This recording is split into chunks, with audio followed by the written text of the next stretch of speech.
Welcome to Pindar Poetry. We hope you learned something new.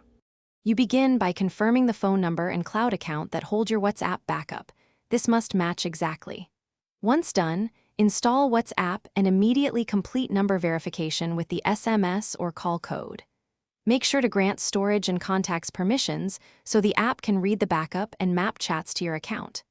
If prompted, choose the detected Google Drive or iCloud backup rather than skipping. This starts the restore process and prepares the app to fetch your messages and media. You tap Restore when WhatsApp detects the backup. This pulls message history first and queues media separately. Make sure you're on a stable Wi-Fi connection or have enough mobile data and plug into power to avoid interruptions. While messages appear quickly, media like photos and videos download after, so be patient and avoid closing the app.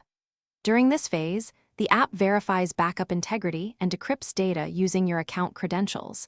If verification fails, check the cloud account and phone number match. You finish by setting up your profile and letting WhatsApp complete media downloads in the background. Make sure background data is enabled. If WhatsApp reports no backup found, sign into the cloud account used to create the backup, verify backup visibility in Google Drive or iCloud, and ensure the same phone number is verified.